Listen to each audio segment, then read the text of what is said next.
क्रोलस उस्मान। बिस्मिल्लाहिर्रहमानिर्रहीम। अस्सलामुअलैकुम दोस्तों, शुरू करते हैं अल्लाह के बाबरकत नाम से, जिसके कब्ज़ा कुदरत में मेरी जान है और वो दिलों के भेद खूब जानता है, और जिसने हर ज़ीरू को पैदा किया और इस दुनिया में एक ख़ास मकसद के लिए इसकी तख्लीक की। अल्लाह पाक हमें इन कामों को जांफशानी से पूरा करने की तौफीक दे। तो आइए शुरू करते हैं। क्रोलस उस्मान सीजन 2 किस्त नंबर 54 सीरियल नंबर 266। इससे पिछली किस्त उस्मान और उमर को शेख अदबाली के दरवेश खाने में दिखाया जाता है, जहां वो शेख साहब की दावत में होते हैं और शेख साहब दोनों सरदारान को मुतहद और आलम इस्लाम को मजबूत करने का कहते हैं। और फिर उमर साहब एक अंगूठी उस्मान को देते हैं, जिस पर उस्मान साहब इस अंगूठी को पहचान लेते हैं और फिर इसको देखकर दुनदार चचा को याद कर रहे होते हैं। इस किस्त के आगाज में उस्मान उमर बै से मुखातिब होकर कहते हैं, मैं अपने शेख की मौजूदगी में किसी गुस्ताखी का मुर्तकिब नहीं होना चाहता। बस मुझे बताएं आपके पास ये अंगूठी कहाँ से आई और कब से है और मेरे इल्म में ये सब क्यों नहीं है। जिस पर उमर बै कहते हैं, अल्लाह का शुक्र है मेरे पास वजाहत है उस्मान साहब, हमें कहीं और जाकर बात करनी चाहिए। ये कहकर उस्मान खड़े हो जाते हैं और कहते हैं, माफ़ कीजिए मेरे शेख। मैं जिस पर शेख मुखातिब होते हैं, मेरे सरदारान, मैंने आपको यहाँ तनाज़ा को दुश्मनी में बदलने के लिए नहीं बुलाया। जिस पर उस्मान कहता है, मेरे शेख मुझे जाने दें, कहीं मैं आपके एहतराम के तकाजे पूरे ना कर पाऊँ और गुस्ताखी का मुर्तकिब हो जाऊँ। जिस पर शेख साहब कहते हैं, तो फिर आप जाएं और अपने मसाइल का हल करें। जिस पर उमर साहब भी आकर शेख अदबाली के सामने खड़े हो जाते हैं और फिर कुमराल अब्दाल को दिखाया जाता है, जो बिस्मिल्लाहिर्रहमानिर्रहीम पढ़कर अंदर दाखिल होते हैं। जिसके बाद दोनों शेख साहब को सलाम करके वापस मुड़ जाते हैं। तो उस्मान साहब उमर साहब को गुस्से में देखकर वहां से बाहर चले जाते हैं और फिर कुमराल अब्दाल दोनों की तरफ देखते हैं और फिर शेख साहब के पास आकर खड़े हो जाते हैं। जिस पर शेख कहते हैं, कुमराल अब्दाल, जिस तीर से कुम्हार का शिकार किया गया शायद वो उस्मान साहब के लिए था। और कुमराल अब्दाल कहते हैं, इस तीर के लिए उस्मान को काफी तकलीफ से गुजरना पड़ा मेरे शेख, लेकिन मैं नहीं जानता खून रेजी से कैसे बचा जा सके। और इसके बाद दरवेश खाने के बाहर उस्मान और उमर के सिपाहियों को इंतजार करते हुए दिखाया जाता है, जहाँ पर दुनदार साहब आते हैं और गोकतोक और बुरहान के पास आकर उस्मान का पूछते हैं। जिस पर वो बताते हैं कि उस्मान साहब अंदर हैं और वो सलाम करके वहाँ से आगे बढ़ जाते हैं और मलहन को भी सलाम करके अंदर दाखिल हो जाते हैं। इससे अगले सीन में उस्मान और उमर साहब को एक कमरे में दिखाया जाता है, जहाँ उस्मान उमर साहब को वो अंगूठी दिखाकर, ये आपको कहाँ से मिली। जिस पर उमर साहब कहते हैं, ये मुझे मेरी बेटी मलहन खातून ने दी और इसको कुम्हार की खोज लगाते हुए इस जगह से मिली जहाँ से कुम्हार का कत्ल किया गया था। इस पर उस्मान को वो याद आ जाता है जो मलहन इनके पास आती है और उस्मान साहब से कहती है, जिस तरफ से तीर आया था हमने इस जगह को खोज कर, मगर शायद ये हमें ठीक सिमत में ना ले जाए। जिस पर उस्मान मलहन से मुखातिब होकर कहते, मलहन खातून क्या आप कुछ जानती हैं जो हमें ना बताया गया हो। जिस पर मलहन खातून कहती हैं, ऐसा कुछ नहीं है उस्मान साहब, तो इस वक्त अंगूठी मलहन के पास थी और मेरे पूछने पर भी इसने नहीं बताया। क्यों उमर साहब। और इस पर उमर साहब कहते हैं, वो जानती थी कि ये एक सरदार की अंगूठी हो सकती है और मैं इस मामले की छानबीन किए बगैर बताना मुनासिब नहीं समझता। जिस पर उस्मान साहब कहते हैं, उमर साहब क्या आप जानते हैं जब से कुम्हार का कत्ल हुआ है तो मैंने कितनी बार घात का सामना किया है और हमारे कितने लोग शहीद हो गए और बायोजा बाज़ंतीनों के खिलाफ जंग लड़ता हुआ शहीद हो गया। आप क्या बात कर रहे हैं। और उधर दुनदार को दरवाजे पर दिखाया जाता है, जो इनकी बातें सुन रहा होता है। उमर साहब, आपने और आपकी बेटी ने हमारी दोस्ती की तौहीन की है। हमारी दुश्मनी की भी एक कीमत है और दोस्ती की भी। जिस वक्त आपको ये अंगूठी मिली थी आपने इस वक्त दी होती तो आज बायोजा काली मट्टी के नीचे नहीं बल्कि हमारे साथ होता।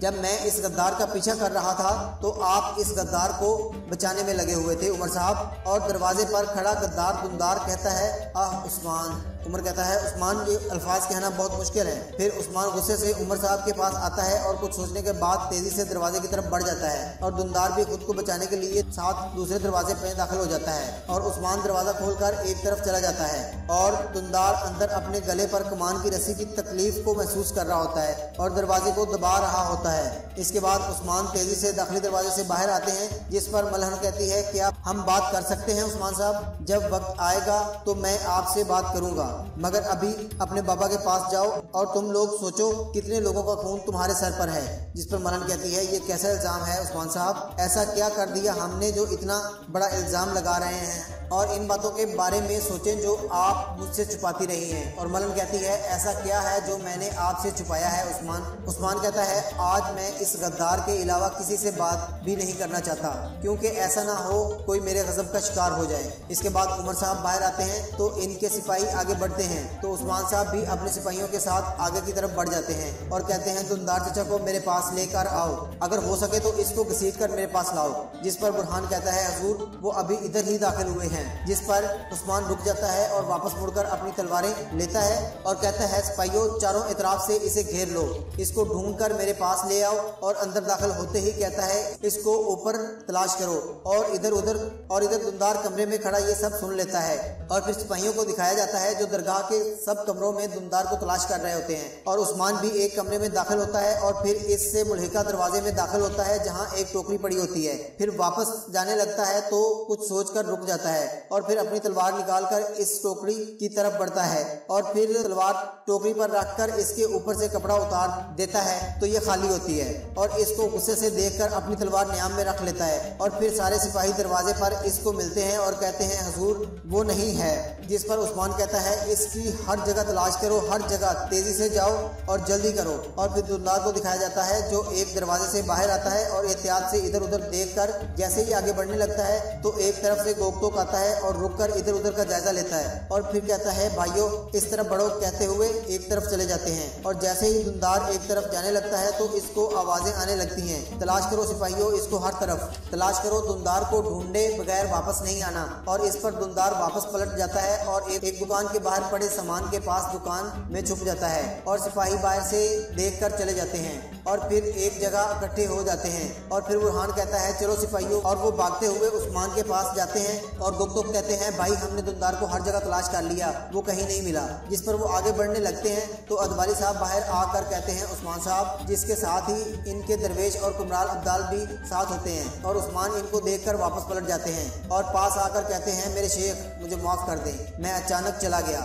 और मुझे दरगाह की तलाशी भी लेनी पड़ी। अदवाली साहब कहते हैं, यकीनन ऐसा कुछ नहीं है और मैं आपकी जल्दी की वजह जानता हूँ जिसने आपको इतनी तकलीफ दी, आप इस गद्दार को जानते हैं उस्मान साहब। जिस पर उस्मान कहता है, अब वक्त आ गया है कि वो अपनी खयानत की कीमत अदा करे मेरे शेख, और सलाम करके वहाँ से चले जाते हैं। इसके बाद एक तरफ जाते हुए कहते हैं, बुरहान तुम और सिपाही यहाँ रुको और गोकटोक मेरे साथ आएगा और ख्याल रखना कोई परिंदा भी यहाँ पर न मारने पाए और सारे रास्ते बंद कर दो। ये कहकर अपने घोड़े पर सवार हो जाते हैं और वहाँ से रवाना हो जाते हैं। और बुरहान कहता है, सिपाहियों चलो, और फिर दरगाह के दरवाजे बंद कर दिए जाते हैं और फिर एक दरवाजा खुलता है और दुमदार इसमें से निकलते हैं। बहुत ही एहतियात के साथ इधर उधर देखकर एक तरफ चले जाते हैं और फिर उमर साहब को इधर से गुजरते हुए दिखाया जाता है और मलहन उमर साहब से पूछ रही होती है, वो कौन गद्दार है जिसने उस्मान साहब को इतना परेशान कर दिया है। जिस पर उमर साहब जवाब देते हैं, शायद वो जानता है अंगूठी किसकी है और वो इस गद्दार तक पहुंचने से पहले किसी को भी बताना नहीं चाहता। जिस पर उमर साहब कहते हैं, मलहन तुम काई कबीले जाओ। और मलहन कहती है, उस्मान मुझे अपने कबीले में देखना नहीं चाहेंगे बाबा, इसको बताओ कि तुमने मुझे अंगूठी क्यों दी। जिस पर मलहन कहती है, हमारी वजाहतें इसको मजीद गुस्सा दिला सकती हैं। जिस पर उमर साहब कहते हैं, ये तो होगा लेकिन हमें मालूम करना है कि गद्दार कौन है, और वहाँ से आगे बढ़ जाते हैं। इसके बाद ताजर अब्दुल्ला और पेतरूस यानी सुलेमान को अपनी दुकान में दिखाया जाता है जो एक गाहक को कपड़ा बेचकर कहते हैं, आप जहमत ना करें हुजूर, मेरा आदमी ये कपड़ा आपके घर तक पहुँचा देगा। और वो सलाम करके चला जाता है। फिर अचानक बुरहान अंदर दाखिल होता है और इधर उधर का जायजा लेने लगता है। जिस पर सुलेमान कहता है, पूनिया से लिया गया कपड़ा आपको दिखाता हूँ जो आपकी खतून को बहुत पसंद आएगा और ये हमारी तरफ से एक तोहफा होगा। जिस पर बुरहान कहता है, दुमदार को आपने देखा है कहीं। जिस पर वो जवाब देता है, वो अभी यहीं थे मगर अब वो शोहदा के गुस्सा को मिलने गए हैं। तो बुरहान चला जाता है। जिस पर ताजर अब्दुल्ला पूछता है, पेतरूस ये क्या हो रहा है। जिस पर पेतरूस जवाब देता है, मुझे बुरहान कुछ मशकूक लग रहा है, जरूर दुमदार के गिर्द घेरा तंग हो रहा है। जिस पर अब्दुल्ला कहता है, अगर उस्मान को इस पर शक है तो हमारे लिए भी ठीक नहीं है और फिर हम क्या करेंगे। जिस पर पेतरूस कहता है, कुछ बेहतर हिकमत अमली अपनानी होगी और हमें ये जल्द अज जल्द जानना होगा कि हो क्या रहा है। ये कहकर बैठ जाता है। फिर कबीला दिखाया जाता है जहाँ मरकजी खेमे में गुंदूज, सौची और बामसी होते हैं और उस्मान अपने खेमे से बाहर आता है तो तो गुंदूस इसको पूछता है भाई आपने हमें बुलाया था, जिस पर उस्मान बैठने का कहकर खुद सरदारी की नशिस्त पर बैठ जाता है और हाथ में अंगूठी पकड़कर इसको सामने करके देख रहा होता है और कहता है ये अंगूठी मेरे बाबा ने चचा को तोहफा दी थी, जिस पर सब हाँ में सर हिलाते हैं। और बामसी कहते हैं अटरुल ने दुंदार को पहली जंग के बाद अपने हाथ से उतार कर दी थी, जिस पर सौची कहता है बहुत बड़ी जंग थी, मुझे दादी हाइमा ने बताया था, क्या आपको याद है गुंदूस भाई?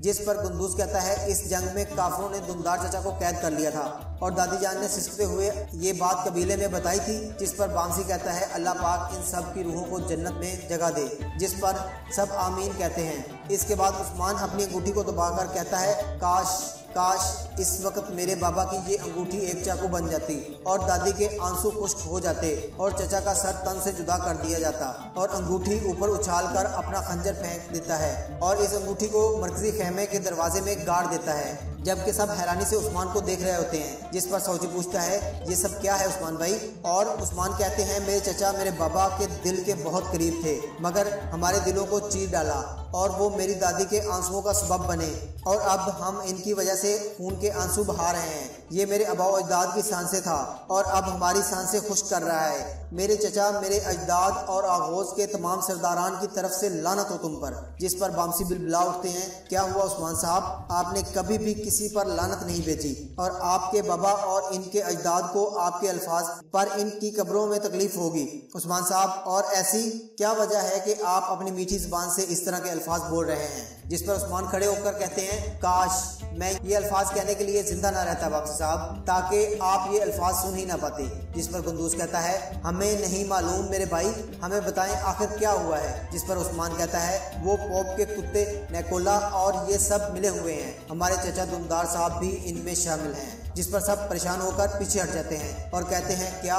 जिस पर साउची कहते हैं भाई आपके कहने का मतलब है मेरे बेटे का कातिल मेरे चचा है? बिना सबूत के आप ये इल्ज़ाम चचा पर कैसे लगा सकते हैं? जिस पर उस्मान कहता है सबूत बाजार में इदरीस कुम्हार पर तीर चलाया गया था और वो चचा जान ने चलाया था। ये अंगूठी इनके हाथ से तभी गिरी थी और बामसी गुस्से से अपनी मुट्ठी बंद करने की कोशिश करने लग जाते हैं। और गुंदूस कहता है इसको पोप के साथियों के बारे में भी पता होगा और ये इनकी खिदमत भी करता रहा होगा। हर एक अपने अपने अंदाज में गुस्से का इजहार कर रहे होते हैं और बामसी कहता है दुमदार मैं तुम्हें कच्चा चबा जाऊंगा। जिस पर सौची कहता है भाई मैं अपने बच्चे का बदला लेना चाहता हूँ। और उस्मान कहता है मेरे गमगीन बहादुर भाई, मेरे अबाओ अजदाद मेरे दादी मेरे बाबा और हमारे जलते हुए दिल चचा के खून से ठंडे नहीं होंगे, क्या मैं ठीक कह रहा हूँ ना? जिस पर सौची उस्मान साहब का हाथ पकड़ता है और फिर एक तरफ चला जाता है, परेशान होकर बैठ जाता है। उस्मान आगे बढ़ता है मगर बामसी इनका हाथ पकड़ लेते हैं और फिर खुद आगे बढ़कर इनको कहते हैं बेटा हौसला मत हारो। जिस पर गुंदूस कहता है भाई हम अपने खानदार पर इस दाग को कैसे साफ करेंगे? और उस्मान कहता है मेरे सिपाही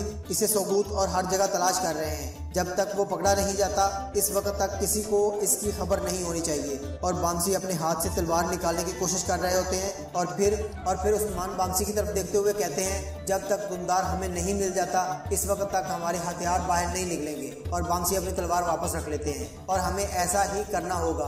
और वापस निशिस्त पर बैठते हुए कहते हैं हमारे नस्ब की इस शर्मिंदगी को छुपाना होगा और इसी दर्द को अपने अंदर दफन करना होगा, मगर जैसे ही इसको पकड़ ले तो मेरे बहादुरों पर इसका खून हलाल हो जाएगा।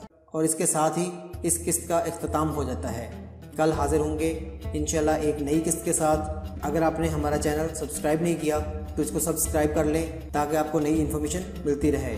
इजाज़त दें। अल्लाह हामी व नासिर।